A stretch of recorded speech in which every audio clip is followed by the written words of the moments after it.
conversant de la bouche pour parler au salut. Pour les transporter dans son salut. L'onction, ce n'est pas pour les gens qui n'ont pas d'ambition. L'onction, ce n'est pas pour les gens qui veulent croiser les bras. Dieu n'est pas fait pour les petites choses. Dieu ne t'a pas appelé pour pistoler, frère. Tu es de la génération de la perfection. Alors quand tu es dans cette génération, réclame l'onction de ta saison. Réclame la puissance, le manteau de ce temps.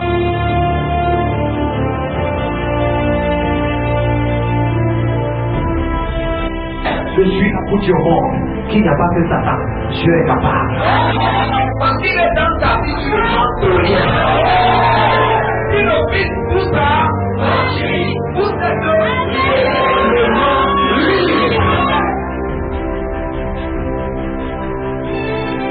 Je suis ce que je dis de Dieu. Je suis un enfant de Dieu. Je ne suis pas possédé. Je ne suis pas maudit. Je ne suis pas captif. Je ne suis pas la propriété du diable. Je suis sorti de Dieu. Donne-moi ma profession.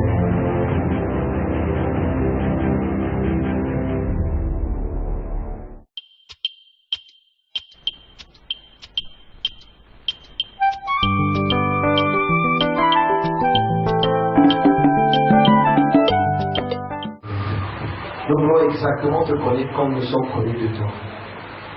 Seigneur, nous ne voulons plus qu'il n'y ait aucun mystère entre toi et nous. Amen. Seigneur, ouvre les yeux de notre cœur. Amen.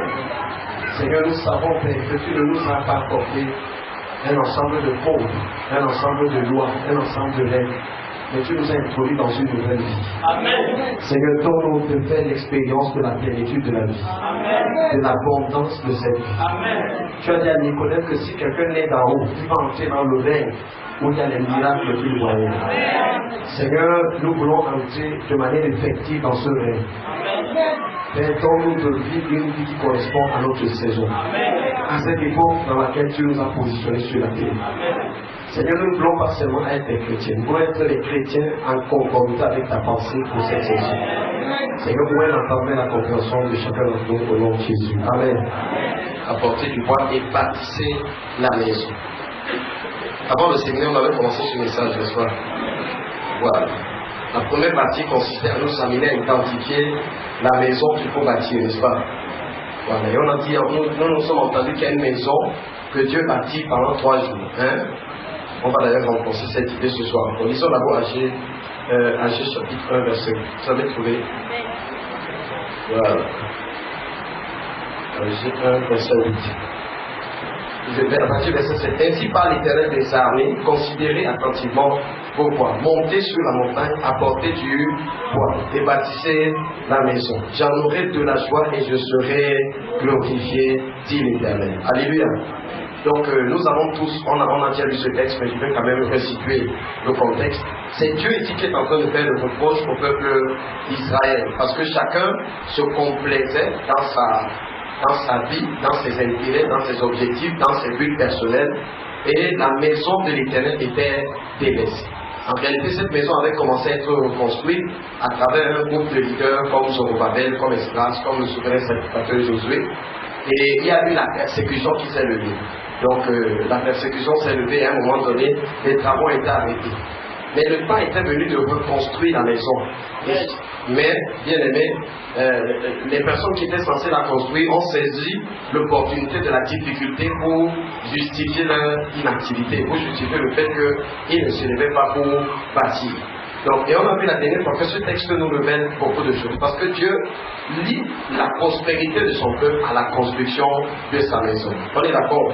Voilà, Dieu dit dans le même texte que vous s'aimez, il dit ainsi par l'Éternel. Verset 4.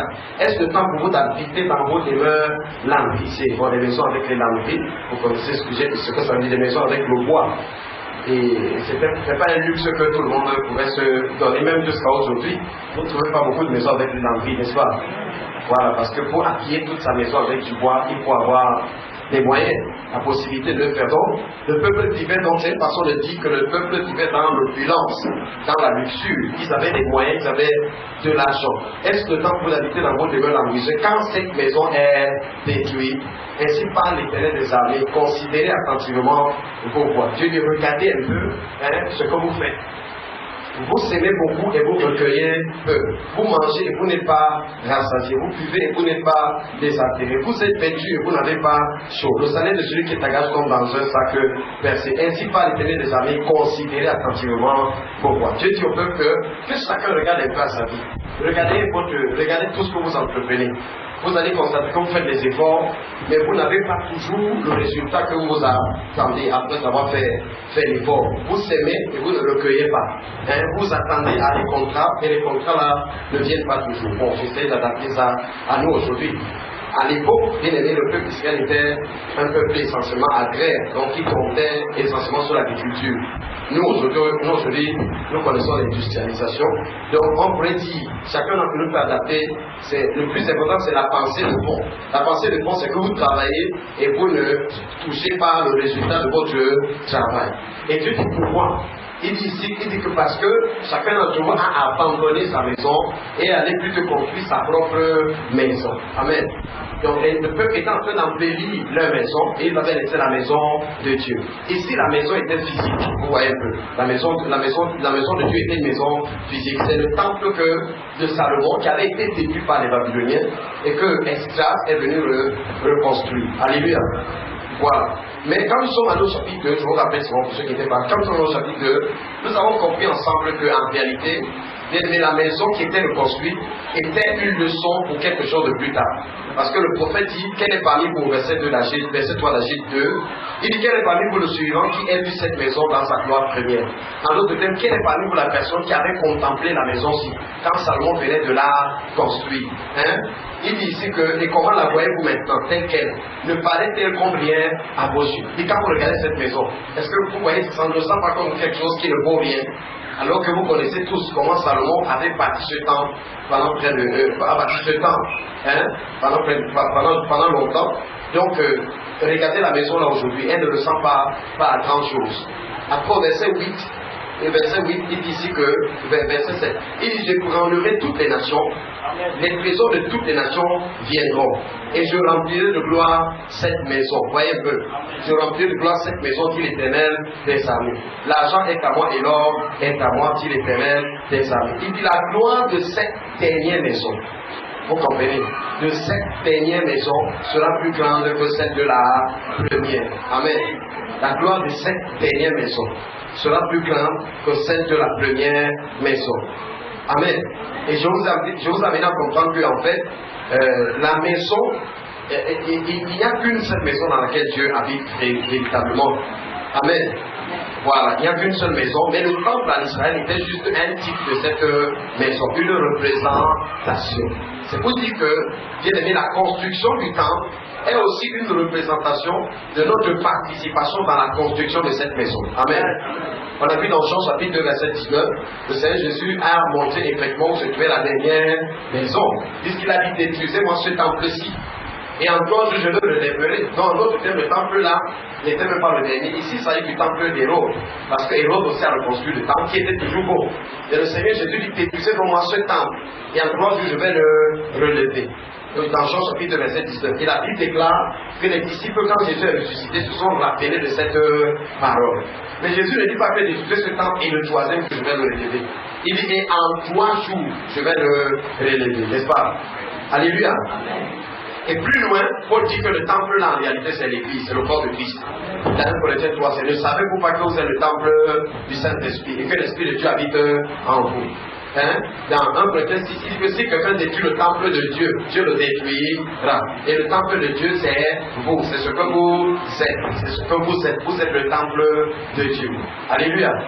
Alors quand on dit dernière maison, dernier veut supposer qu'il n'y a plus rien après. Si on dit que vous êtes le dernier de la classe, ça veut dire qu'après vous, il n'y a plus un autre élève. On est d'accord, n'est-ce pas? Si on dit que cette dernière maison, le mot cette ici est un adjectif démonstratif qui prouve qu'effectivement, ce qui qualifie cette qualité indique où se trouve la dernière maison. Cette dernière maison. Comme vous dites qu'il n'y a pas beaucoup de dernières maisons, il y a une dernière maison. Et le Seigneur Jésus dit que, effectivement, détruisez-moi cette maison et en 3 jours je vais la relever, je vais le bâtir. Amen. Alors, si nous identifions la maison, nous récupérons donc le principe. Le principe, c'est quoi? Vous mangez, vous n'êtes pas désaltéré. vous vivez, vous n'êtes pas désaltéré, vous construisez vos maisons et vous n'avez pas toujours froid, vous êtes exposé, vous attendez des moissons et vous ne les voyez pas toujours.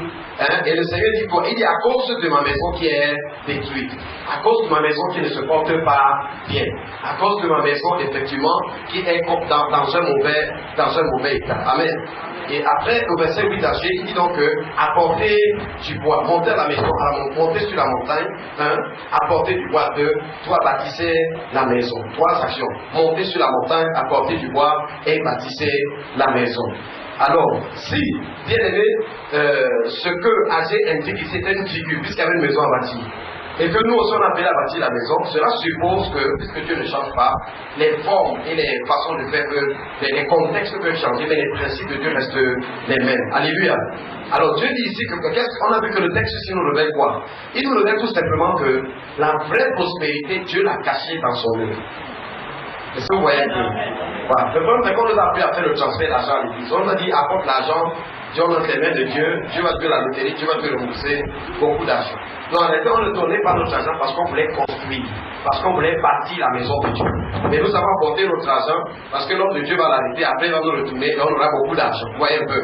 Donc, que l'œuvre de Dieu soit construite ou pas, on apporte simplement, on a un multiplicateur, il multiplie et on reprend. Alléluia. C'est pour ça que dans Matthieu chapitre 6, effectivement, le Seigneur Jésus a récupéré le même principe. Vous voyez un peu. Dans Matthieu 6, il dit à partir du verset 25 que les païens ont des choses qui concentrent leur attention. Hein? Les païens, ils cherchent la nourriture, ils cherchent le vêtement et ils s'épuisent pour ça. Il dit que vous ne faites pas comme ça. Il dit vous, premièrement, cherchez le royaume et la justice de Dieu. Il dit ensuite, le reste vous sera donné par-dessus. Donc, vous dites que si vous vous préoccupez du projet actuel du royaume, quel est le projet actuel du royaume sur la terre? C'est tout simplement la constitution de l'épouse du Fils de Dieu. Amen. Ce qu'on appelle encore l'église, ou le temple de Dieu. Alors, il dit que si vous vous préoccupez de ce qui préoccupe le royaume va se préoccuper de vous. Parce qu'en réalité, quand vous accueillez le royaume chez vous, vous accueillez le roi, vous accueillez la provision du roi, la sollicitude du roi, vous êtes complètement sous la responsabilité du roi. Est-ce que quelqu'un me comprend?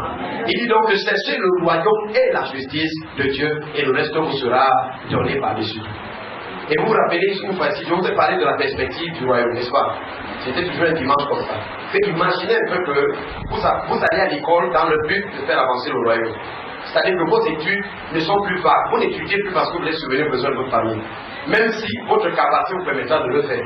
Mais votre famille est comme subsidiaire au véritable but. Le véritable but, hein, c'est le royaume. Imaginez un peu, dès que vous entreprenez et pour le royaume.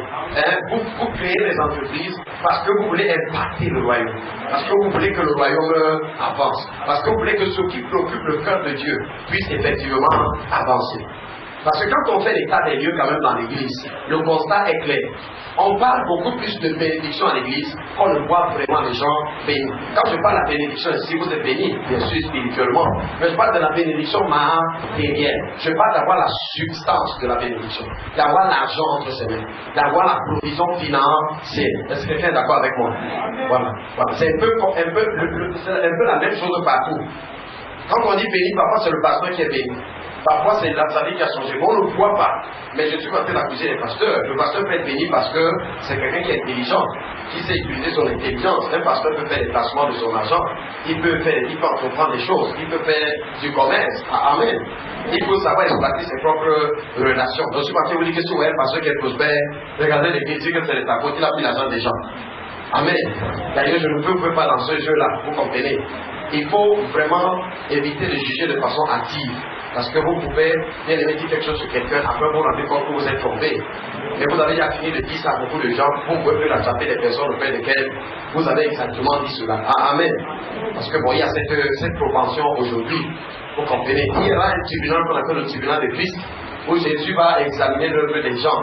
Vous connaissez exactement qui faisait bien ou qui ne faisait pas bien. Ça ne veut pas dire qu'on devrait être complaisant. Si vous voyez quelque chose qui n'est pas bien, on doit se prononcer sur ce qui n'est pas bien. Mais quand on va attribuer des valeurs aux gens, enfin, il faut avoir quand même du recul. C'est ce que je veux dire. Alléluia. Donc je vais simplement dire que, en réalité, la pensée du royaume est telle que tout le monde à l'église qui a la pensée du royaume va prospérer. Tout le monde à l'église. Mais dit tout le monde, c'est pas le pasteur. Le pasteur n'est pas condamné parce qu'il est pasteur, hein, pour ne pas prospérer, parce que c'est l'idée qu'on a. On a l'idée que le pasteur doit être pauvre et tout le monde à l'église est bien, pour que le pasteur montre combien il est grand. Mais Dieu, la pauvreté est la manifestation de plus l'intégrité, frère. Est-ce que quelqu'un me comprend? Il y a très peu de pauvres intègres. Mais Dieu qui t'a dit que la pauvreté dans la vertu de l'intégrité. Hein? Et l'insécurité, que tu es pauvre, tu commences à juger toute la famille, c'est pas ça. Tu penses à tous tes oncles qui réussissent dans la vie, hein? À tous tes frères, à tout le monde. Donc, bien aimé, je vais simplement dire que nous tous, donc, même moi, je dois saisir la pensée du royaume, n'est-ce pas? Je dois faire les choses dans la perspective du royaume. Alléluia. Mais ce qui concerne notre attention ce soir, qui est un peu comme le centre autour desquels nous tournons, c'est la construction de la maison de Dieu. C'est la construction du temple.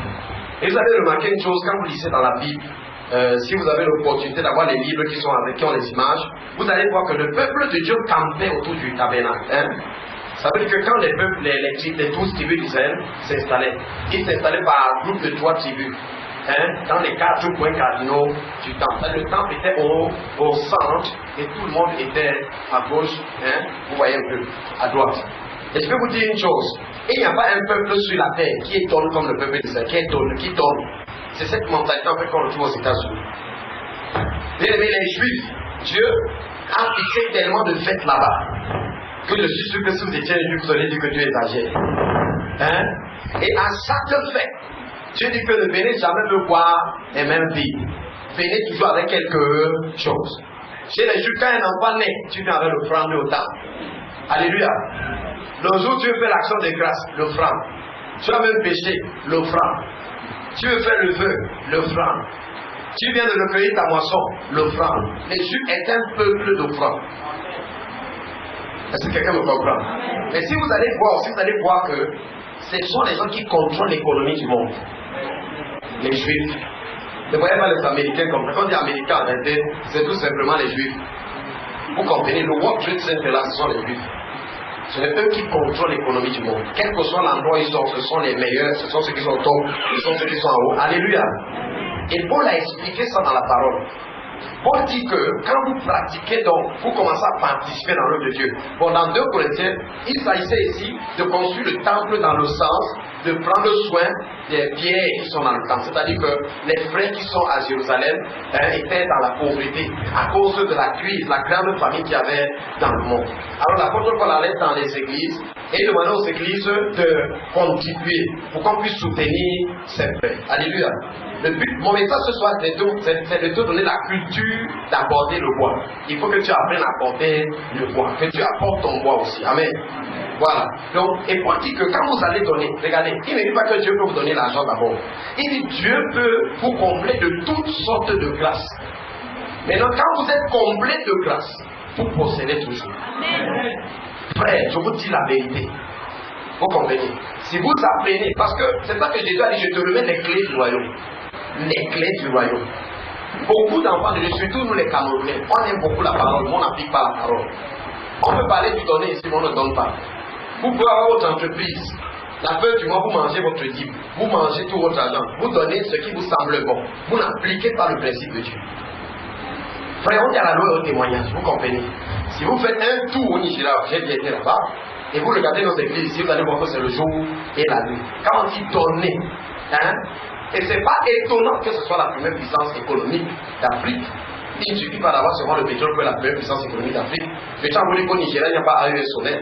Il n'y a pas la lumière. La lumière là-bas fait 3 heures dans la journée. Le reste du temps, c'est les groupes électrogènes.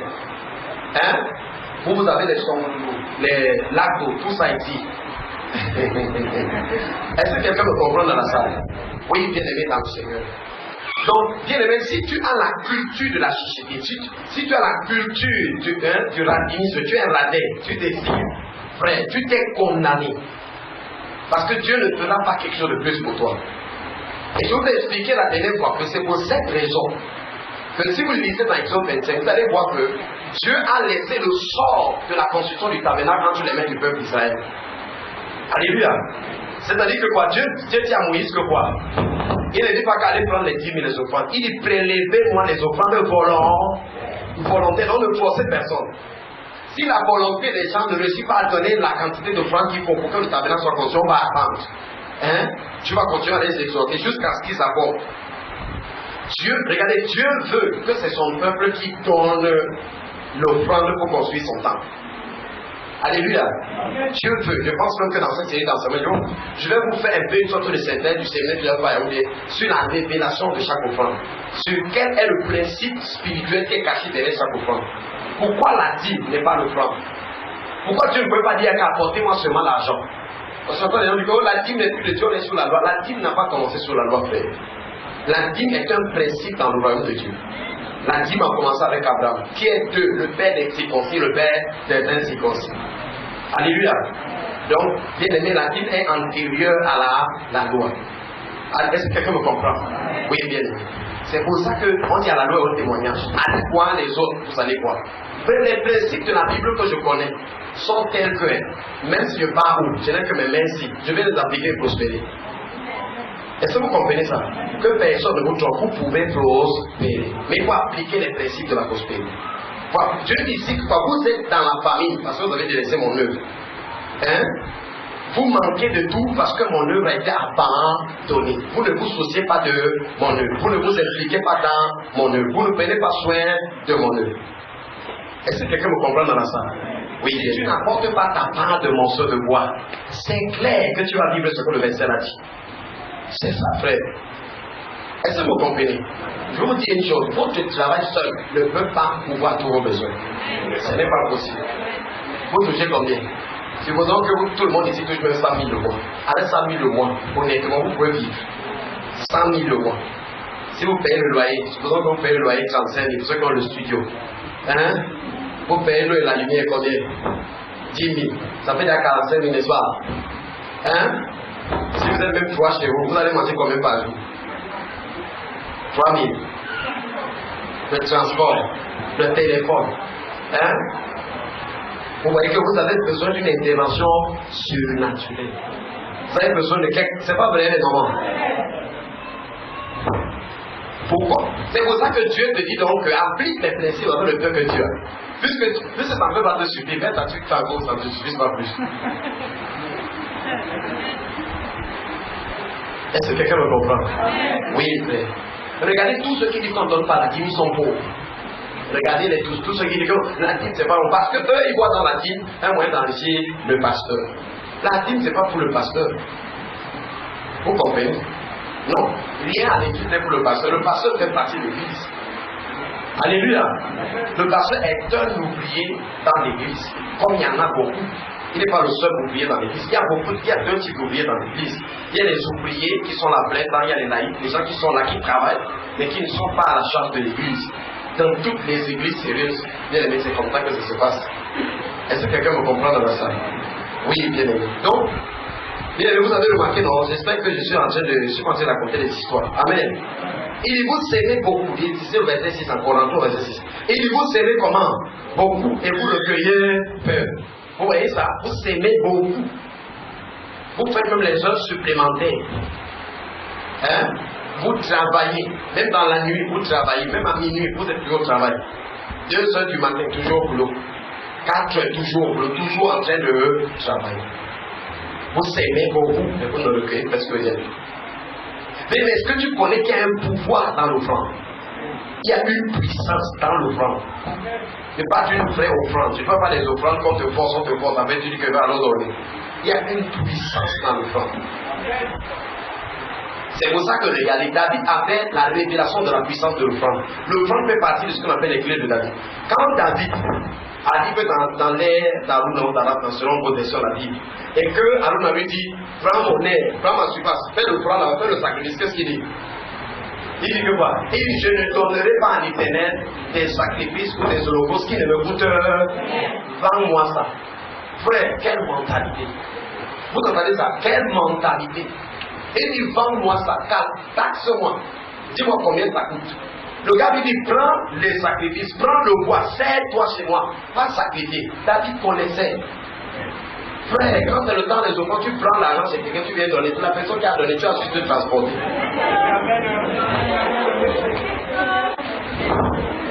Sauf peut-être l'attente de tes enfants que tu peux dire que mon papa, ça c'est pour toi, avant c'est donné dans le plan, si tu peux pas encore travailler.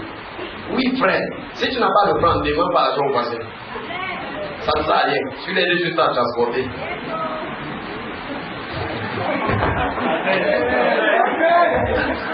Alléluia.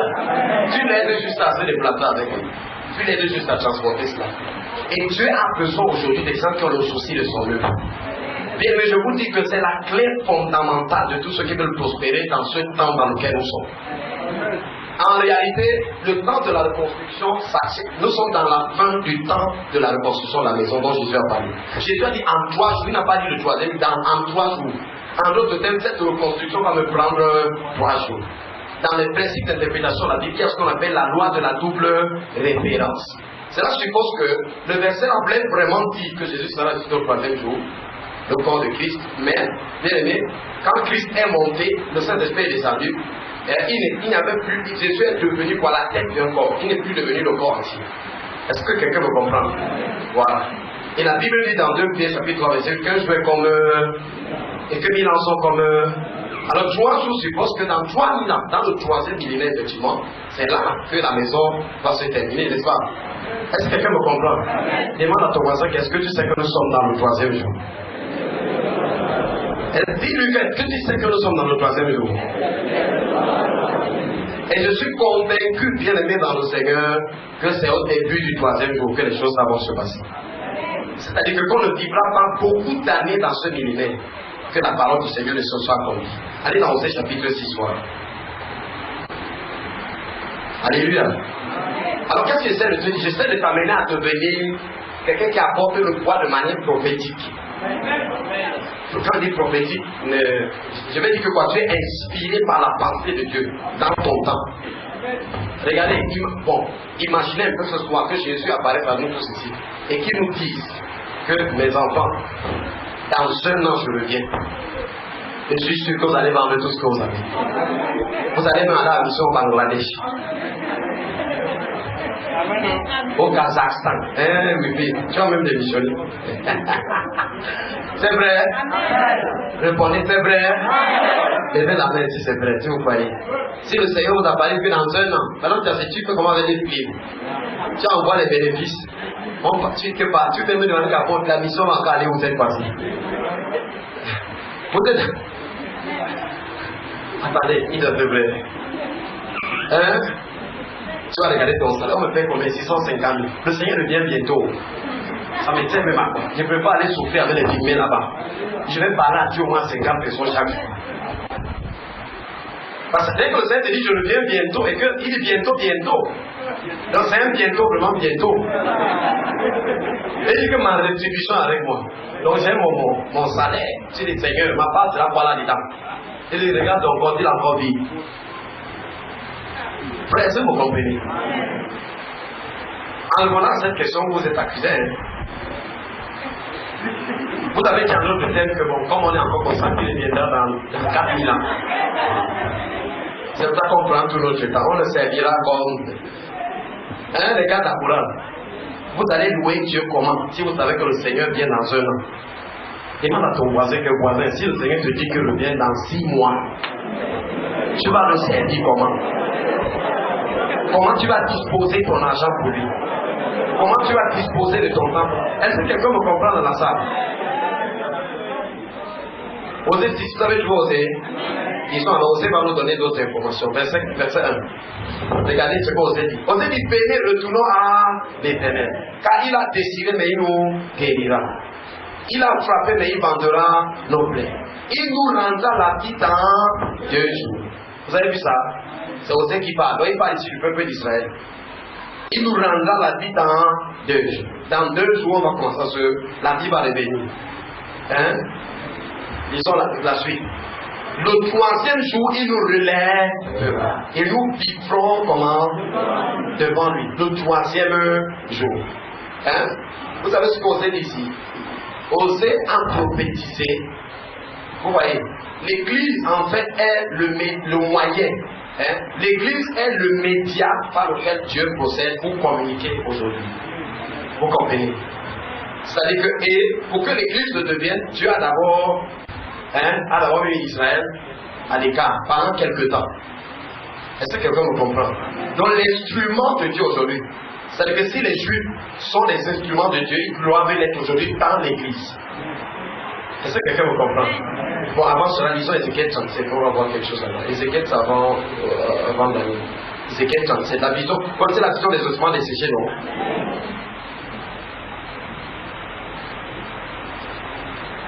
Voilà, vous avez trouvé, n'est-ce pas?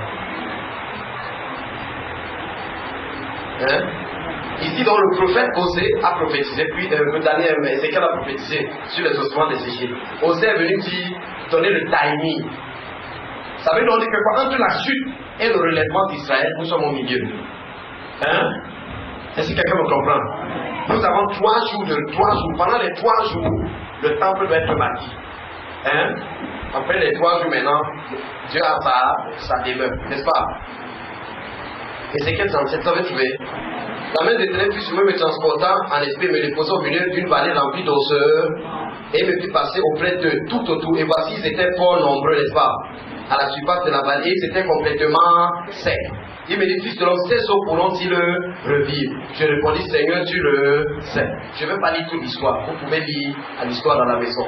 Lisons le verset 10. Il dit, je prophétise, non, verset 9. Il me dit, prophétise et parle à l'esprit. Prophétise, dit de l'homme, et dit à l'esprit, ainsi parle le Seigneur l'Éternel. Esprit, viens des 4 vents, souffle sur ces morts et qu'il revive. Amen. Maintenant, verset 10, je prophétisais selon l'ordre qu'il m'avait donné, et l'esprit entra en eux et il reprit vie. Et ils se tinrent sur leurs pieds, c'était une armée non, très long. Verset 11, maintenant l'explication. Et il me dit, fils de l'homme, ces eaux, c'est toute la maison de quoi? Vous comprenez, non? C'est toute la maison d'Israël. Donc il y a eu un temps où la maison d'Israël est entrée dans la mort, un temps où ils se sont relevés. Maintenant, Osée dit ici que, venez, parce que nous nous sommes détournés de Dieu. Dieu nous a abandonnés, s'est tourné vers d'autres. Un peu comme Jésus dans Matthieu 12, il a tourné le dos à Israël, il est entré dans la mer. Donc il est entré dans les nations. Est-ce que quelqu'un me comprend dans ça? Qu'est-ce que j'essaie de vous donner ici? Quand j'ai dit qu'il faut être quelqu'un qui apporte le poids de manière prophétique, je veux que par la parole, vous soyez capable de comprendre le temps. En fait, de comprendre que voici le temps. Est-ce que quelqu'un me comprend? Voici le temps où tu dois donc te donner à fond. Hein? Jésus a dit, bâtissez ce temple et en 3 jours, il n'a pas dit le 3e jour, en 3 jours, ça veut dire pendant 3 jours, ou avec 3 jours, c'est ce qu'il veut dire. Et en 3 jours, je vais le relever. Amen. Ça veut dire que ça pendant 3 jours. Et un jour est égal à 1000 ans. Et 1000 ans sont comme un jour. Et Osée dit ici que le 3e jour, Israël aussi va revivre devant lui. Ça veut dire qu'au 3e jour, 2 choses vont se passer. Le temple va terminer d'être reconstruit et Dieu va reprendre cette transaction avec Israël. Est-ce que quelqu'un me comprend? Est-ce que quelqu'un me comprend? Et le 3e jour. Et vous connaissez que c'est le 2e jour, en 1948, au 2e millénaire, Israël est redevenu une nation, n'est-ce pas? Alléluia. Mais ils vont reprendre leur vraie relation avec Dieu au 3e jour. Et bien aimé, ça veut dire que le temps est presque accompli. Est-ce que quelqu'un me comprend dans la salle? Le temps est presque accompli. Jésus revient donc bientôt. Qu'est-ce que tu attends pour donner dans le meilleur de toi-même aujourd'hui? Qu'est-ce que tu attends pour apporter ce bois? Qu'est-ce que tu attends pour participer? Alléluia. Est-ce que vous êtes en train de comprendre? Voilà, j'essayais de vous situer dans le temps un peu. Amen. Donc voilà, le peuple était mort, ils sont revenus à la vie. Après, ils sont redevenus une nation. La vie ici, vous voyez, c'est un peu sur le plan spirituel. Vous comprenez? Il fallait prophétiser. Ézéchiel a prophétisé et ils se sont relevés. Alléluia. Et c'est pendant ils se sont relevés. Nous donne le temps pendant lequel cette action va se produire. Amen. Le 2e jour, nous redonne la vie, nous devons être vivants. Le 3e jour, en tant que nation, le 3e jour, maintenant, nous nous tenons devant lui. Donc, devant lui, c'est-à-dire que nous jouissons de sa présence. Et nous recommençons à entrer dans sa présence. Nous recommençons à partager la réalité de sa présence. Amen. Alors, si Israël est déjà debout, et en train de s'établir en tant que nation, cela veut dire que bientôt ces transactions avec Dieu vont reprendre. Et nous sommes déjà dans le 3e jour, qui est le jour où il doit effectivement entrer dans cette réalité. Et ces deux réalités ne peuvent pas coexister, ne vont pas coexister. L'Église doit être enlevée, Dieu doit reprendre ces transactions avec Israël.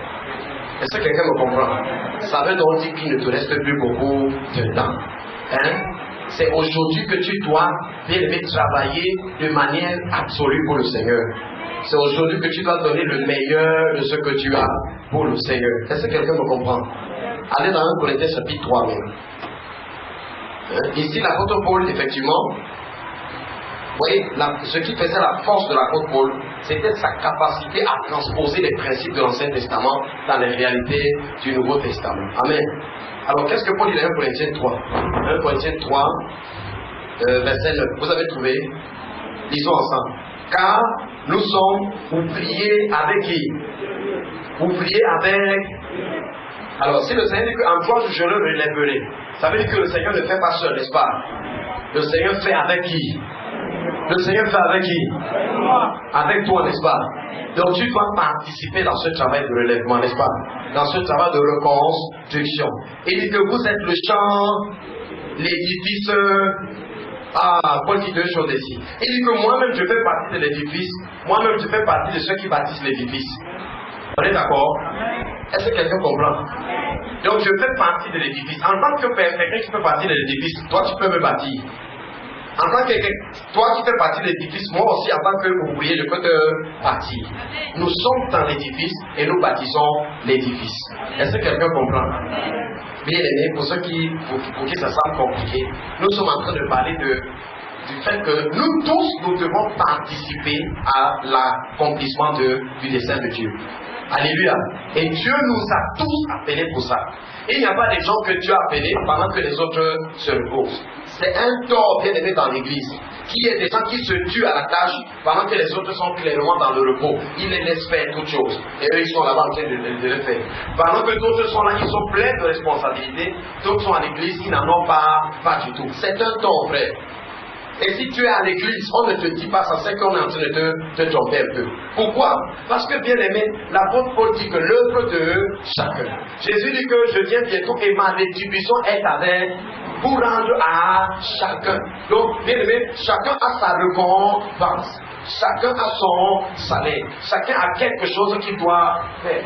Est-ce que quelqu'un me comprend? Par exemple, dans le cas de 1 Corinthiens 3, lisons le verset d'histoire. Paul dit, selon la grâce de Dieu qui m'a été donnée, j'ai fait quoi? J'ai posé le fondement. Dans la construction, il y a des gens qui posent le fondement. Hein? Voilà, le fondement. J'ai posé le fondement comme un sage architecte. Et ce fondement, c'est quoi? C'est la révélation de Christ. Alléluia. Ça, c'est mon travail. C'est mon travail d'apporter la révélation de Christ aux frères. Parfois de l'apporter aussi au pasteur. D'autres sont censés maintenant commencer à construire, commencer à bâtir. Mais je veux que vous voyez le langage bien aimé entrepreneurial que l'apôtre Paul utilise ici. Il parle ici comme quelqu'un qui est dans un chantier de maçonnerie, n'est-ce pas? Et dit que lui, il est l'architecte. Et lui, il a la responsabilité de poser le fondement de la maison. Alors si Paul, qui est comme moi, un peu en Christ, est l'architecte, moi, quelle est ma part dans le chantier? Demande à ton frère qui est à côté de toi quelle est ta part dans le chantier de Dieu. Demande que qu'est-ce que tu fais dans le chantier de Dieu? Qu'est-ce que tu fais pour que la maison soit reconstruite? Bien aimé, je veux vous dire une chose. Notre éternité avec Dieu, vous comprenez?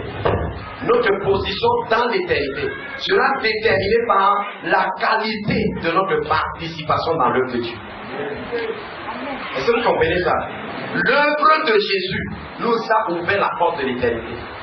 Mais notre œuvre à nous, nous positionnons dans l'éternité. La valorisation de l'investissement de Dieu en nous. La valorisation de la grâce de Dieu en nous. Peut-être tu ne connais pas que Dieu ne t'a pas donné la belle voix pour que tu aies le choix de ne pas chanter. Peut-être tu ne connais pas que Dieu ne t'a pas donné tes mains pour que tu aies le choix d'en faire ce que tu veux. La Bible déclare que c'est de lui, c'est par lui et c'est pour lui que sont toutes choses, y compris toi. Est-ce que quelqu'un me comprend? C'est de lui, par lui et c'est de lui que ça l'est. C'est-à-dire que tout ce que tu as et que tu es vient de lui. C'est par lui que ça existe. Et c'est pour lui que ça existe. C'est-à-dire qu'il le fait et il est lui-même la finalité pour laquelle il le fait. Est-ce que quelqu'un me comprend? Voilà. Notre grand problème, c'est que nous venons à l'église pour avoir les touches, pour faire les choses pour nous. Pour que Dieu nous dise comment nous en sortir pour nous. Pour que Dieu nous dise comment nous allons faire pour nous en sortir pour nous. Comment nous allons construire nos vies. Comment nous allons faire nos choses. Comment nous, ainsi de suite. Et pourtant Jésus était clair au départ, il ne vous a pas trompé. C'est-à-dire que si quelqu'un veut venir après moi, il renonce d'abord à lui-même. Qu'il se cherche sa Dieu de sa croix et qu'il me suive. Est-ce que quelqu'un me comprend dans la salle? Jésus nous l'a clairement dit. Nous devons le suivre. Et dans l'éternité, frère, vous serez surpris. Vous serez surpris, frère, parce que Dieu va regarder les sacrifices que nous avons tous faits pour son œuvre. Oui, bien aimé, il y a des gens à l'église ici qui prient pour les enfants, qui ne même pas au courant. Qui sacrifient un temps de jeûne pour les frères, pour que les frères tiennent debout, pour que les frères marchent avec le Seigneur, pour que les frères ne les connaissent pas. Frère, si seulement la conscience de cette réalité s'empare de toi ce soir, ta façon de voir, de servir, Dieu va changer. Est-ce que quelqu'un me comprend? Chaque besoin qu'il y a dans la maison de Dieu va devenir une opportunité pour toi d'investir pour cimenter quelque chose dans l'éternité. C'est pour ça que Jésus dit amassez-vous donc les trésors dans le ciel. Comment amasser les trésors dans le ciel? Tout simplement en m'occupant de l'activité du ciel qui est sur la terre. C'est l'œuvre du Seigneur. Je croyais que quelqu'un allait dire. Est-ce que quelqu'un me comprend? C'est un privilège pour moi d'être ouvrier avec Dieu, de travailler avec le Seigneur. Est-ce que vous comprenez? Je vais vous dire une chose, dans l'œuvre de Dieu, il n'y a pas de professionnel. Est-ce que vous comprenez ça? Je le dis même pour tous les ouvriers qui sont ici à l'église. L'œuvre que nous faisons pour le Seigneur est un acte d'adoration. Est-ce que vous comprenez? C'est un acte d'adoration. Maintenant, Dieu, lui, il le transforme en acte rémunérable. Parce que la Bible dit que l'ouvrier mérite son salaire. Mais mon service est une façon pour moi de louer Dieu, d'adorer Dieu, de servir Dieu. Je ne sais pas, regardez, vous ne jouez pas la batterie, votre instrument d'abord pour l'église. Vous le faites pour le Seigneur. Est-ce que quelqu'un me comprend? Tout ce que vous faites, que vous ne faites pas pour le Seigneur, arrêtez de le faire. Arrêtez. Même ce soir, frère, arrêtez. Si vous êtes ici à l'église, vous faites une seule chose, que ce n'est pas pour le Seigneur, arrêtez, vous perdez le temps vous-même. Vous tuez le temps pour rien. Est-ce que vous comprenez? L'une des raisons pour lesquelles, effectivement, les gens ne font pas les choses de manière excellente pour le Seigneur. Pourquoi? C'est parce qu'en réalité, ils ne font pas pour le Seigneur. C'est souvent nous qui nous abusons à croire que les gens font les choses pour le Seigneur. Vous ne pouvez pas faire quelque chose pour le Seigneur, vous le faites avec négligence. Vous ne pouvez pas faire quelque chose pour le Seigneur, vous le faites comme si vous faites ça au dernier des cons que vous connaissez. Est-ce que quelqu'un me met d'accord avec moi? Alléluia. Vous savez, ce n'est pas toutes les œuvres que vous faites qui seront validées par Dieu dans l'éternité. Ce n'est pas parce que vous avez mis que je fais ça pour Dieu que ça va devenir une œuvre que vous faites pour Dieu. Paul dit que quoi? Continuons la lecture. Au verset 11, verset 12. Oh, regardez. Si quelqu'un bâtit sur ce fondement avec quoi? De l'argent, des pierres précieuses, du bois, du foin, du chaume, l'œuvre de chacun sera comment? Car le jour l'appellera, parce qu'elle se révélera dans le et le feu éprouve ce qu'elle œuvre de. En d'autres termes, bien aimé, maintenant, comparez le contact du feu avec les différents matériaux que Paul a cités. Quand le feu touche l'or, l'or devient comment? Il se débarrasse de ses impurs, il devient encore plus précieux, n'est-ce pas? Mais est-ce que l'or disparaît? Quand le feu touche l'argent, est-ce que l'argent disparaît? Quand le feu touche les pierres précieuses en général, est-ce que ça disparaît? Ou le diamant? Maintenant, quand le feu touche le bois, est-ce que le bois reste? Il brûle jusqu'à ce qu'il devienne la cendre, n'est-ce pas? Quand il touche alors le fouet, c'est comment?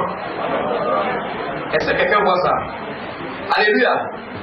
Donc, les matériaux là peuvent être classés en deux types de matériaux, n'est-ce pas? Les matériaux qui ont un caractère provisoire selon leur contact avec le feu. Et les matériaux qui ont un caractère définitif. Il y a des choses que vous faites qui seront validées par les hommes et validées par Dieu pour l'éternité. Il y a des choses que vous allez faire, seuls les hommes vont valider. Les gens vont vous voir, parce qu'il y a des gens qui aiment se faire voir. Beaucoup de gens, même à l'église, aiment se faire voir. S'ils font n'importe quoi, il n'y a pas la caméra, il n'y a pas quelqu'un qui a pu vous témoigner que regardez combien je suis gentil, je suis le plus bon, le plus sexy, c'est qu'ils n'ont rien fait du tout. Est-ce que quelqu'un me comprend dans la salle? Tu auras ta récompense. C'est ça que je dis que quand tu fais pour être vu, tu as déjà ta récompense. C'est-à-dire que quoi? N'attends plus une autre. La récompense, ce n'est plus Dieu. Ton frère t'a vu, vu ce que tu faisais pour être vu. Alors on t'a vu. Tu es satisfait, n'est-ce pas? Mon frère, imagine que tu dépenses 500 000 seulement pour être vu. S'il n'y a même pas le bénéfice que tu vas tirer derrière, seulement comme t'as vu. Mon frère, mais là, tu gagnes la boîte des 500 000 dans la bouche, ça ne sort pas. Est-ce que c'est vrai? S'il faut que je le sorte ça seulement pour être vu. Est-ce que quelqu'un me comprend dans la salle? Mais si tu comprends réellement ce message, Hein? Et tu apprends à identifier l'œuvre de Dieu, à identifier le corps de Christ. Partout il se trouve, vous comprenez? Et comment? Parce que le corps de Christ n'est pas désordonné. Il y a des questions que tu es membre de quelle église? Je suis dans le corps de Christ. Frère, le corps de Christ est où? Le corps de Christ est organisé aussi. Est-ce que quelqu'un me comprend? Le cancer, c'est quoi? C'est tout simplement les cellules désorganisées de votre corps qui proclament leur rébellion vis-à-vis de la tête. Jésus dit que quoi? Si quelqu'un a péché, amène-le devant quoi? L'église, c'est pas ça. Ça veut dire qu'il y a une église que tu vois quelque part, où il y a les gens, où il y a les pasteurs, où il y a les leaders, où il y a les gens qui pèsent le troupeau. Hein? Quelqu'un me comprend? S'ils n'écoutent pas l'église, on est d'accord? Quand tu te mets là-bas, tu vois le corps de Christ. Hein? Quand tu te tiens là-bas, tu dis corps de Christ, me voici. Hein? Tu es membre de quelle église? Je suis du corps de Christ. Tu dois avoir une communauté familiale. Vous comprenez ça? C'est-à-dire qu'une communauté de frères avec qui tu partages une relation de proximité. Amen. Vous comprenez ça? Voilà, c'est ce qu'on appelle une église familiale. L'église qui est dans la maison de Dieu. Quand les gens sont dans une maison, ils se voient, ils se connaissent. C'est pas ça? Dans votre maison, vous vous connaissez, vous vous fréquentez, vous avez des relations, vous avez de la friction, vous avez de la proximité, vous avez de l'acquaintance. On est d'accord entre vous. Mais bien aimé, je suis ici. Est-ce que vous connaissez les frères qui sont là-bas à Japon? Est-ce que vous connaissez? Est-ce que vous connaissez les frères qui sont là-bas? Tu peux avoir un frère par hasard que je connais. Mais les frères qui sont à Japon, là-bas le connaissent. Il a des frères avec qui il communie, avec qui il partage la parole, qui connaissent sa vie, qui peuvent l'exhorter, ainsi de suite. Parce que quand les gens disent ça, c'est les gens désordonnés. Je suis chrétien du corps de Christ, alors je suis chrétien de personne, de nulle part, mais de tout partout en même temps. Alléluia. C'est l'esprit de Caïn, frère. Alléluia. Vous connaissez que Caïn avait l'esprit de vagabondage et de rébellion. Hein? Voilà. Les gens qui ont l'esprit de Caïn sont comme ça. Ils croient toujours que c'est ça qui pense que c'est mauvais partout sauf chez lui. L'enfer c'est les autres, le paradis c'est moi. Les autres sont mauvais sauf moi. Non, bien aimé, ne sois pas comme ça. Alléluia. Est-ce que quelqu'un me comprend dans la salle? Tu dois avoir une église où tu vas. Je te dis que non, les autres gens ont contrôlé ma vie. Qui contrôle ta vie, frère? On m'empêche de vivre. Qui m'empêche de vivre? Voilà. Je ne sais pas comment on empêche les gens de vivre à l'église. Moi, je me demande comment. Quand tu viens à l'église, tu vas à l'église pour quelqu'un. Quand tu es ici, on partage la parole. Ce qui profite, c'est moi. Non. Alléluia. Est-ce que quelqu'un me comprend? Bien aimé, c'est ça qu'il faut que Dieu restaure la conscience de lui dans ta vie. Que tu reprends toute la conscience de Dieu. Parce qu'on a toujours fait les choses dans la conscience de l'homme. Vous voyez un peu? Oui. Nous ne sommes pas ici parce que on a choisi de venir s'asseoir ici. Le Seigneur dit que nous devons nous asseoir pour communier dans la parole, pour partager sa parole ensemble. C'est vrai? Alors je le fais. Donc quand je viens en honorant le Seigneur. Je ne viens pas parce que l'apôtre est là. Je ne viens pas parce que mon frère doit me voir pour pointer que je ne suis pas de ceux qui manquent trop à l'église. Je viens parce que la parole le dit. Et la parole me décrit comment les gens qui ont le type de vie que j'ai doivent vivre. Est-ce que quelqu'un me comprend? Alors quand je dis c'est qu'est-ce que je dis après? C'est pas que vous voyez que l'apôtre Paul, il disait par exemple, voyez, il dit l'œuvre de chacun sera éprouvée. Quand on parle de l'œuvre de chacun ici, c'est l'œuvre de chacun d'abord en tant qu'individu. Vous comprenez? Mais Paul était aussi quelqu'un qui dirigeait une œuvre. Vous comprenez ça? Dans l'œuvre de Paul, il y avait les compagnons, il y avait les Paphrodite, les Tites, les Philémon, les Timothée, qui étaient ses compagnons dans la même œuvre. Est-ce que quelqu'un me comprend? Ils ne s'enseignaient pas eux-mêmes.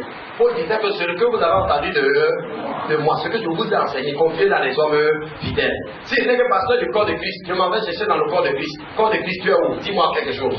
Ils sont membres du corps de Christ, mais dans une œuvre organisée sous l'autorité apostolique de Paul, n'est-ce pas? Qui apporte l'enseignement, qui leur montre comment s'organise l'œuvre et ils travaillent comme ça avec lui.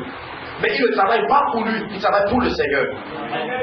Et le Seigneur connaît quelle est notre participation, parce que cette œuvre a pour finalité la construction de l'œuvre du Seigneur. Est-ce que quelqu'un me comprend dans la salle? Voilà. Maintenant, regardez, vous êtes ici à la mission. Si vous êtes vraiment sous, regardez, Dieu connaît les gens qui sont ici à la mission. Dieu connaît. Dieu connaît les gens qui sont ici tous les jours, même peut-être pas ici. Il connaît. Vous comprenez un peu? Voilà. Dieu connaît. Maintenant, si vous êtes ici à la mission, c'est ici que Dieu juge votre fidélité. Ça veut dire que quoi? Comme nous sommes ici maintenant, Dieu s'attend à ce que nous tous qui sommes ici soyons ici, en train de faire ce que nous faisons exactement. Maintenant, s'il y a un frère qui reste chez lui, il dit que non, moi, j'ai choisi de ne pas aller à l'église. D'ailleurs, j'irai à l'église ce temps dans quand je veux, parce que je veux. C'est clair que ce plaît notre esprit. Vous pensez qu'Ananias et Saphira sont morts pourquoi? Parce qu'ils ont donné peu d'argent? Non. Pas seulement parce qu'ils ont donné moins d'argent que... D'abord, ils ont menti. Alléluia. Mais l'autre chose qui est cachée derrière les mensonges, c'est la tribulation et la rébellion. C'est-à-dire, ils sont venus l'amener à contre-courant de l'esprit qui prépare l'église. Quelle est la difficulté? Regardez, quand vous avez vendu votre champ, personne ne vous a obligé à donner, n'est-ce pas? Mais il y avait un courant dans l'église. C'est ça qu'on dit d'abord dans Acte 4, au verset que Barnabas a vendu son champ et il a donné. Une personne est venue t'indiquer que c'est comme ça que les gens faisaient à ce moment. Tout le monde était dans cette mouvance. Et donc pendant qu'on est dans cette mouvance, lui il est venu avec un mouvement contraire. Est-ce que c'est écrit dans la Bible que si quelqu'un a menti, n'a pas donné tout, il meurt? Non. Mais l'esprit dans lequel l'église fonctionnait. Est-ce que quelqu'un me comprend? Oui, bien aimé dans le Seigneur. Il y a des gens comme ça, ils sont à l'église, mais dans un esprit contraire. Ils ont toujours l'esprit contraire. Dès qu'on dit à gauche, maintenant ils ont déjà envie d'aller à droite. Le jour où on dit à droite, c'est le jour là maintenant, c'est la gauche. Ils s'aiment maintenant la gauche. Si on dit qu'il faut jeûner, ils disent que non, eux, ils peuvent maintenant prier seulement, ils ne peuvent même plus jeûner. Le jour où on dit que jeûnons alors, maintenant c'est la prière. Le jour où on dit que chantons, non, maintenant il veut jeûner. Si tu es ici, que Dieu te délivre. Alléluia. Donc en réalité, bien aimé, nous sommes ici. L'œuvre n'est pas, l'église n'est pas la propriété de l'apôtre, la propriété du pasteur. Est-ce que vous comprenez ça? Dieu commence une œuvre, mais en réalité, Dieu nous tient tous responsables de son œuvre. Et c'est Dieu qui définit les rapports que nous avons les uns les autres dans sa propre œuvre. Je ne suis pas libre de faire tout ce que je veux, contrairement à ce que les gens pensent. Et on dit que mais qui te suivait? Qui me suivait? Attendez alors, vous faites n'importe quoi, vous allez voir que Dieu est ici tous les jours. Qui marche au milieu de nous, vous allez vous-même comprendre. Et donc c'était comme ça qu'on était ici. Oui. Est-ce que quelqu'un me comprend? Oui. Donc, bien aimé, regardez, tout ce que nous faisons, faisons-le pour le Seigneur. Soit que nous mangeons, soit que nous buvons, faisons tout pour honorer le Seigneur. Faisons tout pour que le Seigneur soit glorifié. Faisons tout pour que le Seigneur soit élevé. Alléluia. Ça, c'est la première mentalité qui doit commencer à vous habiter. Vouloir tout faire pour sa gloire. De telle sorte que maintenant, quand le Seigneur m'indique un besoin, je le fais, même pour sa gloire. Je ne suis pas là pour me faire voir, je suis là pour que le Seigneur soit glorifié. Est-ce que quelqu'un me comprend? Et c'est une belle perspective. La perspective, c'est quoi? C'est que tout ce que je fais, le Seigneur voit. La Bible dit que travaillez de mieux en mieux à l'œuvre du... Sachant que votre salaire, votre rémunération, votre rétribution ne sera pas vaine. Donc, bien aimé, Dieu voit tout ce que nous faisons. Il voit ce que chacun d'entre nous fait. Est-ce que quelqu'un me comprend? Et bien aimé, si tu détruis l'œuvre de Dieu, la Bible dit que celui qui détruit l'œuvre de Dieu, Dieu fera comment? Dieu le détruit aussi. Donc quand nous sommes assis ici, on est là, on dit qu'on fait des choses, tu es là, tu sabotes. Quand Dieu va se souvenir de toi, frère, Dieu va d'abord te laisser, il va t'exposer. Soit tu vas faire les choses et le promenade va revenir devant toi. Amen. Pour que tu te répands pas. 2 fois, 3 fois, 4 fois. Après, frère, tu comprends. Après, tu vas commencer à te rendre compte qu'en réalité, la peine n'est pas aussi simple que tu croyais. Est-ce que quelqu'un me comprend? Pourquoi? Parce que c'est l'œuvre du Seigneur. Le Seigneur veut que nous soyons édifiés. Il veut qu'on soit enseigné, n'est-ce pas?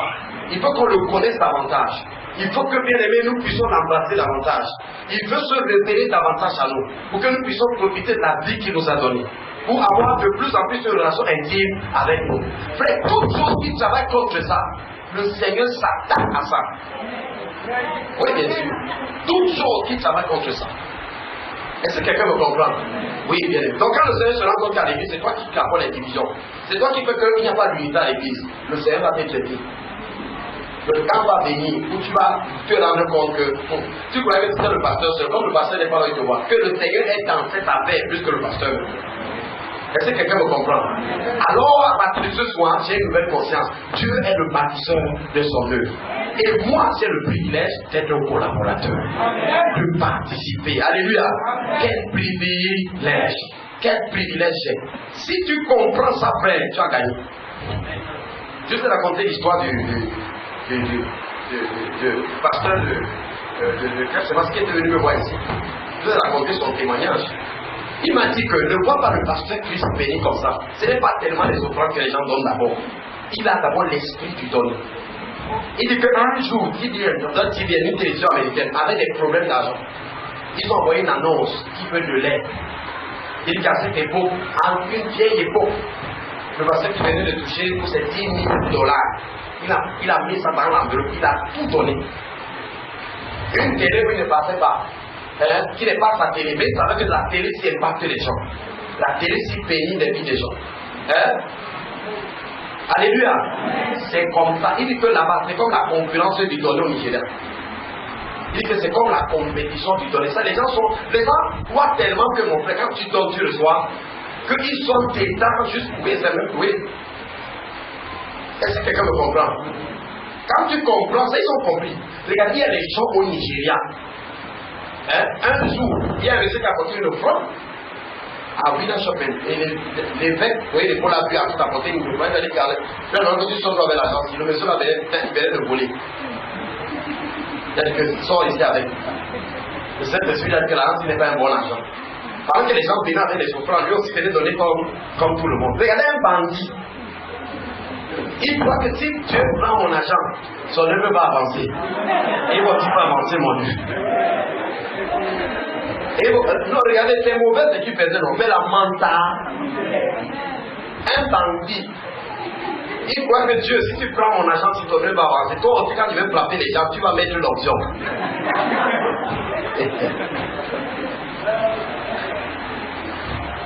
Dis à quelqu'un que combien de fois toi? Dis-lui que combien de fois toi tu es qui est un vrai enfant du Père. Bien aimé, je veux que ce soir, tu sortes d'ici en te disant, l'œuvre du Seigneur dépend de moi. Dépend de moi. Alléluia. Même toi qui vends ces petites oranges, tu es là, tu as tes oranges. Dieu peut partir de cet endroit. Il fait de toi ce que tu ne peux pas imaginer dans ton monde. Dieu est capable d'amener quelqu'un qui vient acheter l'orange. La personne là tombe et il va mourir de toi dans le mauvais sens. Je veux dire que la personne, elle saisit d'affection pour toi. Elle veut te faire du bien. Vous ne savez pas ça? Regardez, il y a une dimension de grâce. Une dimension de grâce. Quand vous fonctionnez dans cette dimension, regardez, même vos ennemis, ils parlent mal de vous, mais ils vous aiment. C'est que leur nature les oblige à parler mal de vous. Parce que c'est comme ça qu'ils sont. C'est comme un arbre qui n'a pas produit de fruits, c'est une bonne passage. Regardez, vous arrivez à un niveau. Est-ce que tu comprends? Il y a un niveau de bénédiction où quand vous êtes dedans, c'est vous qui bénissez. Tout ce que vous faites, frère. Tout ce que vous faites. C'est que le peuple de Dieu, vous êtes là, tu as un peu tes petits 100 000 francs, oh, je vais donner la dîme maintenant, oh, tout va finir. Donc, vraiment, que Dieu pardonne-moi, j'ai des problèmes, toi, tu es au courant. Seigneur, toi-même, tu sais. Quand il dit, encore la rentrée, il y a des gens qui disent que comme c'est la rentrée, les dîmes sont finies, on prend tes dîmes. Tu ne donnes plus, non. Est-ce que quelqu'un me comprend? n'est pas comme les autres. J'ai ma mère, celle qui a la fête Sébastien là-bas, chez le pasteur, elle me dit que là-bas, on ne dit pas que regardez le mur là. Si le pasteur dit regardez le mur là, le prochain culte, vous allez trouver le mur là sorti. Donc on ne dit même pas ça. Il dit que là-bas, on ne dit parce qu'on va faire l'église en public. Parce que si on dit en public, il y aura trop de personnes qui se bousculent. À l'église, là, on ne m'en dit pas. On ne se demande pas, regarde, donne-moi ça là, donne-moi 200 là. Tout le monde connaît ce qu'il faut faire pour prospérer. Il faut donner. Tout le monde connaît. Je peux me tromper, mais c'est les témoins. J'ai fait quand même mes petites enquêtes. Et le pasteur, tu es à ma disposition. Je peux l'appeler, on pose. Je lui demande, explique-moi, je peux me l'appeler ici si vous voulez. Ce que je vous dis, c'est la vérité. Est-ce que quelqu'un me comprend? Voilà. Mais qu'est-ce qui se passe? Le cycle de la bénédiction. Pendant qu'il s'occupe de l'œuvre de Dieu, Dieu s'occupe de ce qu'ils font. Parce que Dieu est esprit. Dieu ne va pas venir apporter l'argent physique ici, mais il met sa grâce. Sa grâce attire l'argent. Et Dieu amène l'argent dans son œuvre et Dieu augmente la grâce. Dieu peut vous combler de toutes sortes de grâces. Tu serais étonné, bien aimé, qu'il y a des grâces que tu n'avais pas, tu commences à avoir. Tu dis que comment je suis fort en informatique comme ça. D'où même ça vient ça. Il n'est même pas appris ça à l'école. Mais c'est venu comme ça, personne m'a même montré. C'est personne. Personne ne t'a même montré. Personne. Donc toi-même tu n'es personne. Et personne ne t'a montré. Ça n'existe nulle part. C'est même pas chez toi. Mais c'est venu d'où? Il n'y a pas de paix sans cause. Il y a bien une cause. Alléluia. Dieu peut te combler de toutes sortes de grâces. toutes sortes. Mais si tu comprends pas, laisse je te montre le verset dans 2 Corinthiens. J'ai dit toutes sortes de grâces. C'est là que je vais fonctionner bientôt, dans toutes sortes de grâces. Donc même si je dis que je vais devenir mécanicien, ça marche. J'ai dit que je vais même plombier, ça marche. Oui, frère, toutes sortes de grâces. Vous restez au Cameroun, quelqu'un s'ennuie aux États-Unis, je vais même lui donner combien? Hein? Il dit où c'est $1000, où c'est 2000. Il peut dire, on va prendre les 2000 ici. Alors qu'on n'avait même pas 50 000. Alléluia. Tout le temps, dis à ton voisin que Dieu est bon. Voilà. 2 Corinthiens, vous avez trouvé. Partie verset 7, lisons ensemble. Que chacun donne, comme il l'a résolu en son, sans triste, ni con, car Dieu aime celui qui donne avec et conjonction de coordination. Et Dieu, disons ensuite, et Dieu vous comblez de toutes sortes. Il ne dit pas que d'argent, de grâce. Vous voyez ça? Il apporte la grâce. La grâce n'est pas l'argent. C'est la grâce qui produit l'argent. De grâce. Maintenant, il dit à quoi va servir cette grâce? Il dit, afin que, possédant en toute de pouvoir satisfaire certains de vos besoins. Frère, est-ce que quelqu'un a ça? Est-ce que la Bible dit que quelqu'un peut être satisfait à tous ses besoins? C'est pas moi, c'est la contre-pôle, n'est-ce pas? Hein? Vous êtes d'accord? Donc, bien aimé, c'est maintenant que tu l'as commencé. Je vais apporter le bois. Mon bois, ça fait de l'argent que je donne pour participer. Oui, frère. On a dit qu'il y a une campagne d'évangélisation pour aller gagner les hommes à tel endroit. J'ai apporté mon morceau de bois là-bas. Pourquoi? Par cette campagne, il y aura des pierres vivants qui vont être apportées. Pour que les maçons, bien aimés, les architectes puissent continuer à augmenter le niveau de la maison. On est d'accord? Est-ce qu'on est d'accord dans la salle? Oui, frère. Ouais, bien. Dieu peut vous combler de toutes sortes de grâces, afin que possédant de quoi satisfaire tous vos besoins, vous ayez regardez ça. Ouais, vous ayez encore pour toute bonne. Est-ce que vous voyez ce que Paul dit? Regardez 2 choses. Les gens croient que Dieu veut que tu donnes aux gens jusqu'à quand tu meurs. Je vois les gens, ils donnent tellement jusqu'à lui-même, il est misérable. C'est pas ce que Dieu dit. Dieu dit qu'il peut te combler de toutes sortes de grâces, en sorte que possédant tout, 1, tu satisfais à tout tes 2, tu as encore de quoi accomplir toute bonne. Donc Dieu veut non seulement que tu sois toi-même comblé, et que tu combles les autres. Est-ce que ce n'est pas merveilleux ça? Dieu dit qu'il peut le faire. Et moi, si la Bible me dit comment, on me dit de donner sans tristesse, avec joie, et que je puisse avoir une résolution dans mon cœur. Pourquoi tu ne fais pas le faire? Alléluia. Oui, frère, pourquoi je ne peux pas le faire? C'est comme ça. Il dit, Dieu peut vous combler, aïe, de toutes sortes de grâces, afin que possédant, toujours, frère, pas de temps en temps, possédant toujours. Est-ce que quelqu'un reçoit la grâce de posséder toujours? Recevons la grâce de donner toujours, de s'aimer toujours.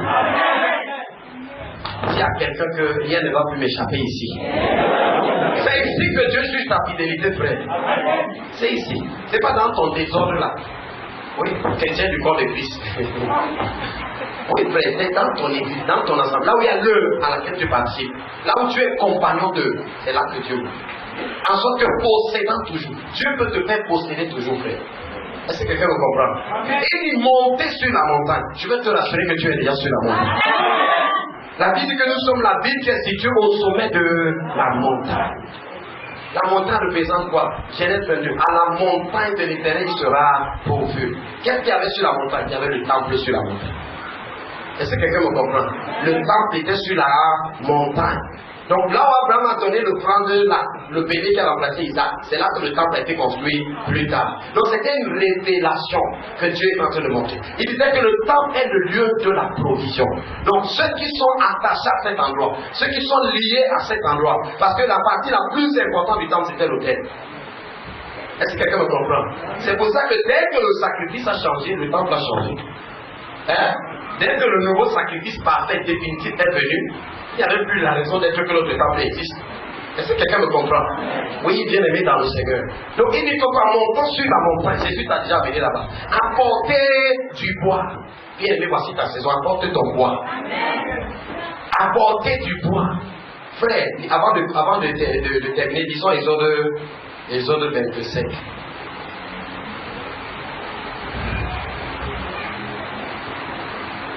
Verset 1, vous avez trouvé? Regardez ce que Dieu dit. L'Éternel parla à Moïse, Exode, le deuxième livre de la Bible, chapitre 25. Amen. Pourquoi vous lire alors? Il y a des gens qui ont commencé à Apocalypse. Exode, le deuxième livre de la Bible. Vous lire? Ouais, les gars. Ouf. En tout cas, que Dieu vous pardonne.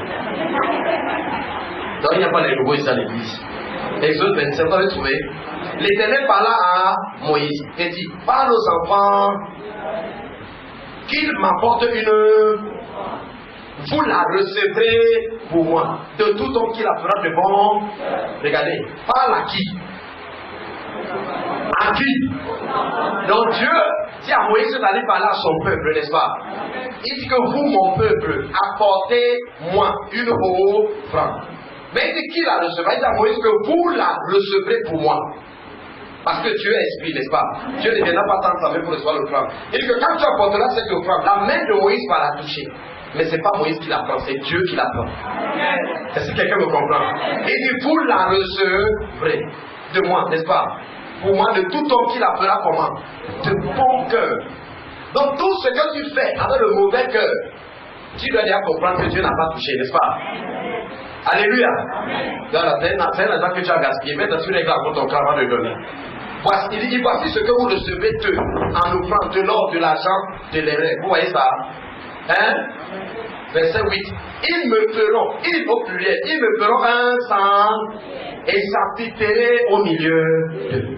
Vous ferez, voyez-vous, tout est toujours au pluriel. Ils, vous. Hein? Par aux enfants d'Israël. Il n'y a pas une superstar que Dieu veut qu'elle construise son œuvre. Ce n'est pas parce qu'il n'y avait pas quelqu'un qui était riche là-bas qui pouvait faire tout ça. Dieu veut que tout son peuple participe. Parce que Dieu veut visiter tout son peuple. Dieu crée le besoin pour créer l'opportunité. Chaque besoin dans l'œuvre de Dieu est une opportunité pour moi. Vous savez, Dieu n'est pas pauvre. C'est Dieu qui a mis l'or, l'argent. Dieu veut dire à Moïse, va creuser à terre là-bas, tu trouveras l'or là-bas. Creuse là-bas, tu trouveras le diamant. Creuse là-bas, tu trouveras tout ça. Dieu peut faire un miracle pour ça. Mais regardez, le fait de faire un miracle pour ça n'atteint pas l'objectif de Dieu. Dieu ne te demande pas parce qu'il est pauvre. Dieu ne veut pas que tu passes par ton œuvre parce qu'il ne peut pas la paix sans toi. Mais Dieu, en réalité, veut gagner ton cœur.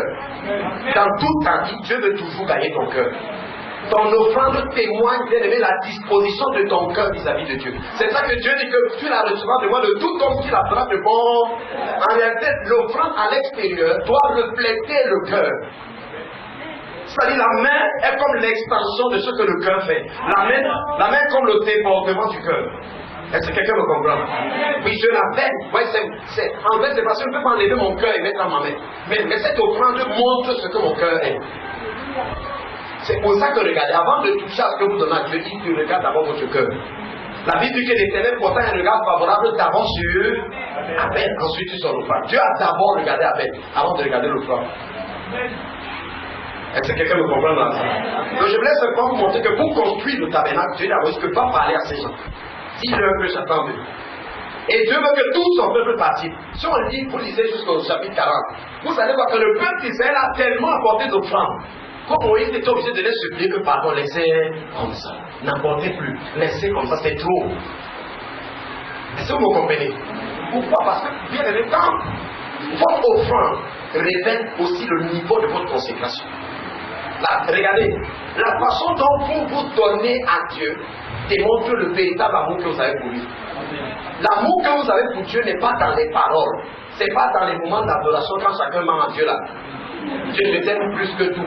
Je te donne ma vie, je te donne tout mon cœur, tout Seigneur, tout Jésus.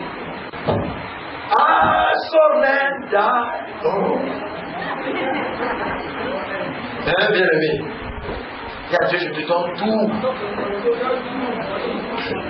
Si je te dis que mon nom va vider ton compte, tu apportes tout l'argent. Il y a un grand besoin dans mon œuvre. dit à Dieu, c'est parce que tout l'a dit. Tout là, c'était que vraiment dans l'adoration, je voulais te dire ça, mais je suis en train de voir comment arriver à ce niveau. C'est que donne-moi un peu de temps. Hein? Dieu dit à Abraham, donne-moi ton fils, ton unique, celui que tu es, Isaac. Offre-le-moi. Hein? Ce que tu as de plus cher.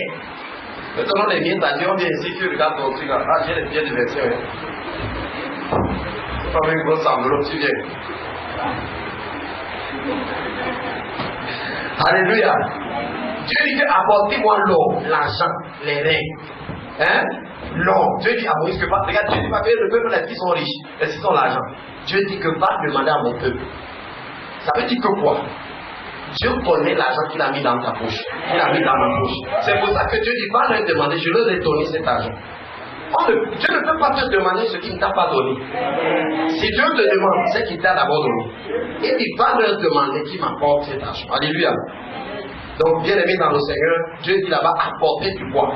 Le bois pour nous, bien aimé, peut représenter beaucoup de choses. Apporter le bois, bien aimé, ça peut être, le bois en fait représente de manière générale pour moi toutes sortes de contributions que tu peux apporter et qui peut servir à l'avancement du dessein de Dieu. Qui peut permettre la construction du temple de Dieu. On a vu aujourd'hui que le temple de Dieu, c'est quand c'est le corps de Christ, n'est-ce pas? C'est l'église. Amen. Quand je parle de l'église, je ne parle pas de la dénomination. Je ne parle pas du bâtiment où nous faisons le culte. De manière directe. Mais de manière indirecte, c'est aussi ça. Pourquoi? Mais l'église est une réalité physique dans le temps, n'est-ce pas? Voici l'église qui est rassemblée, n'est-ce pas? Moi, on n'est pas rassemblé à la belle étoile. On est rassemblés dans une salle. Est-ce qu'on est d'accord? Hein, frère? Voilà. Et cette salle nous protège de la pluie, n'est-ce pas? Et des intempéries. C'est pas ça? Alors, si un frère dit que bon, à partir de maintenant, apôtre, combien coûte la location de cette endroit? Moi, je vais supporter la location. Est-ce qu'on peut dire que ce frère participe à la construction de l'église? Bien sûr, alléluia. Parce que l'église a deux fonctions principales. Première fonction, gagner les perdus. Deuxième, les bâtir. Dans la deuxième fonction de bâtir, il contribue, n'est-ce pas? Parce que grâce à Dieu, on a un cadre où s'asseoir et être ensemble réunis pour pouvoir partager. Même Paul, quand il était épais, il avait besoin du corps de Tyrannus. Les premiers apôtres avaient besoin d'un autre temple tous les jours. Ils avaient un cadre physique où l'église peut se rassembler. Est-ce que quelqu'un me comprend? Je dis tout ceci pour que vous-même vous compreniez que chacun il agit dans sa compréhension ce que le roi peut représenter. Mais de manière principielle, c'est tout ce que je peux faire qui peut faire avancer le pays.